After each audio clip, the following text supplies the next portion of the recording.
대단한 성취나 원대한 목표가 없으면 인생 실패한 것처럼 폄하하고, 그렇게 살면 미래에 큰일 나 라고 타인의 삶을 너무도 쉽게 평가하는 세상이 된 것 같아요. 근데 뭔가 이상하죠? 인간 대부분은 평범하고요, 미래를 예측하는 신의 능력을 가진 사람은 없잖아요. 주변만 둘러봐도 100명 중 99명은 비슷한 삶을 공유하고 사는데, 어떻게 이렇게도 많은 사람들이 평범함과 보통의 가치들을 잘못되었다고 말할 수 있는 걸까요? 오늘 내용은 비교로 인한 압박감, 너무 높은 사회적 기준으로부터 벗어나면서도 현실에 안주하지 않고 건강하게 발전하기 위한 내용을 담고 있습니다. 어떤 함정에 발목이 잡혀서 불안하기만 하고 발전도 못하게 되는지 알려드립니다. 경제 사회에서는 대다수의 사람이 동의하는 것이 가치가 높죠. 이게 작은 금속 조각이지만 다들 돈이라고 동의를 하니까 가치가 있는 거잖아요. 종이를 들고 이거 돈이에요 라고 아무리 주장을 해봤자 제가 생각하는 만큼의 가치를 인정받을 수가 없습니다. 때문에 학업과 직업, 명성이나 재산 같은 것들은 중요한 가치임이 분명하죠. 대다수의 사람들이 인정하는 가치이니까요. 이건 부정할 수 없는 사실입니다. 하지만 이게 높은 가치야 라고 모두가 인정을 하는 것과 모든 사람은 그걸 얻기 위해서 노력해야만 해 라고 제시를 하는 이 방향성이라는 건 완전히 다른 겁니다. 만일 제가요, 여러분은 모두 하버드 대학교 가야만 합니다 라고 제시를 할 수 있으려면 모두가 하버드를 갈 수 있는 가능성이 있어야 건강한 제안인 거예요. 하지만 그럴 수가 없죠. 매우 소수만 가게 됩니다. 무슨 말씀을 드리는 거냐면, 목표란 건요, 누구나 크게 잡을 수 있고 불가능한 도전도 꿈꿔볼 수 있는 겁니다. 저는 그런 사람을 진심으로 응원을 드려요. 하지만 이건 내 자신의 의지에 의한 거예요. 자발적으로 스스로 꿈꿔야 하는 속성이란 겁니다. 만일 경쟁에서 이겨야만 성취할 수 있는 목표, 노력이나 투자만으로는 얻을 수 없는 목표를 강요하는 사람이 있다면 그건 병든 제안이라고 말씀을 드리고 싶어요. 그 제안에 의해서 불행해질 확률이 매우 높기 때문입니다. 단순 계산으로도 100명이 경쟁해서 한 명만 결과를 얻는 목표라면 거의 99% 확률로 불행해지는 거잖아요. 그래서 목표 제한이란 타인의 인정을 필요로 하는 이런 상대적인 것보다는 나 자신을 기준으로 하는 것, 예를 들어서 근육량을 늘려서 건강해진다던가 배움의 과정을 거쳐서 지혜로운 사람이 되어가는 이런 내적 기준을 가진 목표를 제시해 주는 것이 성숙한 제안이라고 생각합니다. 그렇다면 왜 병든 제안을 많은 사람들이 일삼고 있는 걸까요? 먼저는 한 가지 질문을 드려볼게요. 여러분은 자유낙하 실험을 알고 계시나요? 제 기억으로는 중학교 3학년쯤에 배운 것 같아요. 공기 저항이나 기타 마찰력이 없는 상태, 진공 상태겠죠. 이 안에서 물체는 질량이나 모양이나 종류에 관계없이 일정한 가속도로 낙하한다는 내용입니다. 정말 놀라운 발견이죠. 이 연구가 증명될 수 있었던 건 갈릴레오가 도입한 이상화라는 개념 때문입니다. 말 그대로 공기 저항이 없는 상태, 마찰력도 없는 상태, 이런 이상적인 조건 속에서는 동일한 스피드로 낙하가 될 것이다 가정을 하고 이론들을 만들어 낸 겁니다. 다시 돌아와서요, 병든 목표 제한이라는 건 이 주변 환경, 경쟁 조건, 자원적 한계 등을 이상화를 시켜버린 겁니다. 좀 직설적으로 말씀드리면 자신의 철없는 생각을 남에게 실천해보라고 떠넘기는 거예요. 그럼 목표 제안을 받은 사람은 당연히 이상적 조건에서 사는 게 아니기 때문에 목표와 현실 사이에 강력한 저항과 마찰에서 고통을 겪게 됩니다. 여기까지만 해도 큰 문제가 되진 않아요.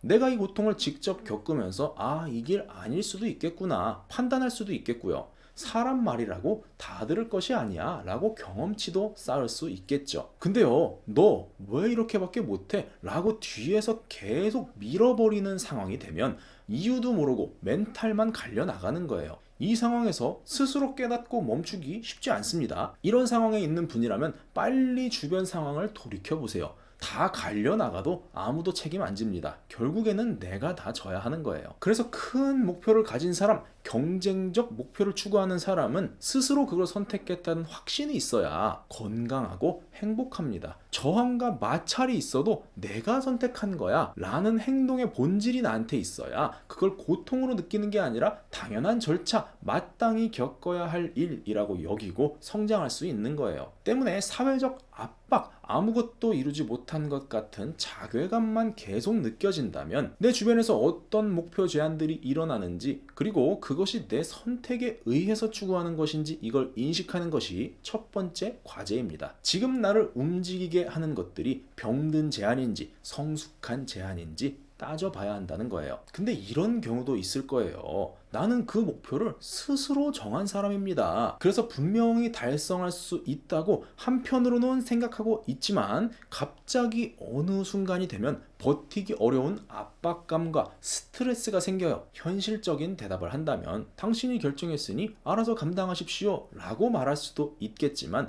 그러기에는 너무 답이 없는 소리죠. 목표를 이루기 위해서는 실력이나 노력도 중요하겠지만 그 근원이 되는 것은 희망이라고 생각합니다. 잘 될 수 있는 가능성을 보는 거죠. 이게 없으면 그냥 우연에 따라서 흘러가면서 살아야 합니다. 희망이 있어야 방향이 생기고 계속 거기로 힘을 쏟으면서 갈 수가 있어요.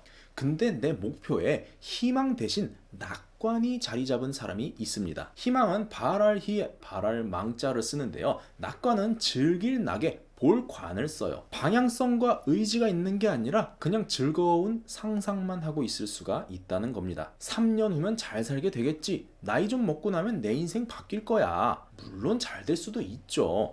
근데 낙관이란 건 실체를 만드는 에너지가 없습니다. 그래서 낙관적인 생각을 도저히 할 수 없는 순간이 오면 정반대의 극심한 고통이 찾아옵니다. 빅터 프랭클의 책 죽음의 수용소에서에는 이런 내용이 있습니다. 이 책은 정신과 의사 빅터 프랭클이 아우슈비츠 수용소에서 갇혀 생존하며 실제 겪은 일을 기록한 내용이에요. 그중 1945년 2월에 함께 갇혀있던 누군가가 강제 수용소에서 해방되는 꿈을 꾸었다는 내용이 있습니다. 내용인즉 F라는 사람이 3월 30일에는 이 수용소에서 해방된다는 목소리를 꿈결에 들었다고 합니다. 그 메시지를 붙잡고 완전한 확신 속에서 희망에 차 있었다고 기록됩니다. 하지만 날짜가 다가와도 자유가 될 가능성은 전혀 보이지 않았다고 해요. 그러자 3월 29일부터 F는 갑자기 열이 오르며 아프기 시작해서 3월 30일 정신을 잃고요. 3월 31일에는 사망했다고 합니다. 무조건적인 낙관주의가 불러오는 것은 처참한 현실일 수가 있다는 겁니다. 때문에 우리가 어떤 목표를 가진다는 것은 그냥 정해놓고 기다리는 게 아니라 내가 그걸 가질 수 있는 근거들을 계속해서 만들어 나간다고 이해를 하는 게 좋습니다.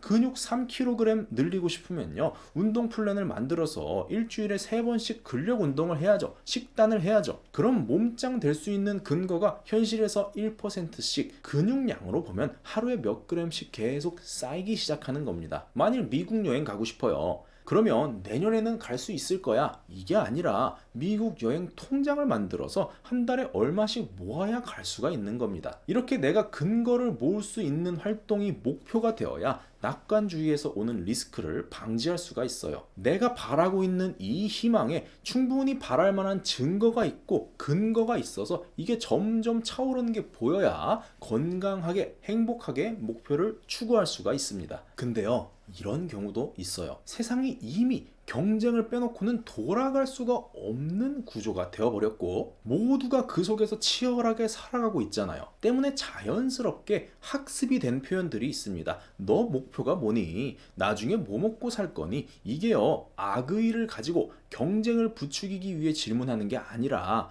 다들 그렇게 말을 하고 사니까 별 생각 없이 질문할 수 있다는 거예요. 물론 어떤 잣대를 들이대는 경우도 있는데 그냥 상황도 어색하고 할 말도 없어서 말문을 트려고 하는 경우가 많다는 겁니다. 통상적인 대화 문화가 이미 이렇게 만들어져 있다는 거예요. 그래서 그 내용을 너무 크게 받아들이고 적극적으로 대립을 하면요, 본인만 힘들어질 수가 있어요. 이때는 그냥 할 말 없어서 하는 거구나, 이렇게 대충 넘기는 것도 방법이라는 겁니다. 근데 이걸 대충 넘기기 위해서는 그 사람들이 하는 질문들이요, 진짜로 나한테 별일이 아니어야 그게 넘어가져요. 직장이든 집이든 통장 잔고든 이게 인생 1번 가치에서 실제로 좀 거리가 있어야 내 정신 속에서요 진짜로 별 대수롭지 않은 일이 된다는 거예요. 그렇게 되면 남이 어떤 말을 하던 작게 들리는 겁니다. 반대로 내가 너무 중요하게 생각을 하고 있으니까 거기에 크게 반응을 하게 되는 거예요. 그러면 이제부터는 어떻게 이 가치의 우선순위를 바꿀 수 있는가가 중요해지겠죠. 이걸 찾는 방법이 꼭 거창하고 엄청난 학습, 도전이 필요한 것은 아니라고 생각합니다. 오히려 대단한 걸 시작하려고 하니까 시도를 못 하겠는 거예요. 대신에 다른 좋은 가치도 있구나. 꼭 남들과 비교해서 이겨야만 대단한 가치는 아니구나. 이걸 일상 속에서 확인할 수 있을 때, 그리고 그 경험이 반복이 되어서 내 경험치로 쌓이게 되면 더 무거운 쪽으로 저울이 기울어지는 것처럼 가치의 순위도 바뀌는 것 같아요. 그리고 내 삶을 구성하는 99%의 일상에서도 성취와 만족을 찾을 수 있습니다. 예를 들면요, 아침에 계란 후라이 해 먹을 때 최대한 예쁘게 동그랗게 만들어 보는 거, 그거 잘 만들고 성취를 느낄 수도 있는 거고요. 퇴근하면서 안 가던 골목길로도 가보면 그것도 소소한 발견이 될 수 있어요. 반두라의 자기 효능감 이론에 따르면 자신의 행동을 통해 성취를 반복해서 경험을 하게 되면 그 일에 대해서 성공적으로 해낼 수 있다는 믿음이 생긴다고 합니다. 이렇게 직접 성취한 일에 대한 보상은 점점 내 안에서 높은 가치로 인식이 되기 시작하고요. 계속해서 내가 할 수 있는 일들에서 성취를 경험을 하게 되면 이제는 더 큰 도전을 감행할 자신감을 얻고, 이에 따라서 남이 제안하는 가치 대신 내가 중요시하는 가치, 그리고 직접 행동해서 얻는 보상 쪽으로 가치의 저울이 점점 기울어지기 시작합니다. 아주 작은 것, 할 수 있는 것부터 일단 시작해 보시라는 거예요. 빅터 프랭클은 아무런 선택권도 없는 수용소라는 가혹한 환경에서조차 의미를 발견할 수 있었습니다. 여러분의 일상에도 작은 의미, 나만의 가치를 찾을 수 있어요. 지금은 아주 사소하고 남들에게 말하기도 민망한 보잘것없는 목표나 보상일지라도 그 씨앗을 잘 가꾸고 키우면 이후에는 내가 어떻게 저런 걸 해냈지? 라고 느낄 만한 높은 가치가 될 수 있다고 저는 믿고 있습니다. 그 가치를 저와 함께 찾아가고 싶은 분이 있다면 구독해 주시고요. 여기까지 영상 시청해 주셔서 감사합니다.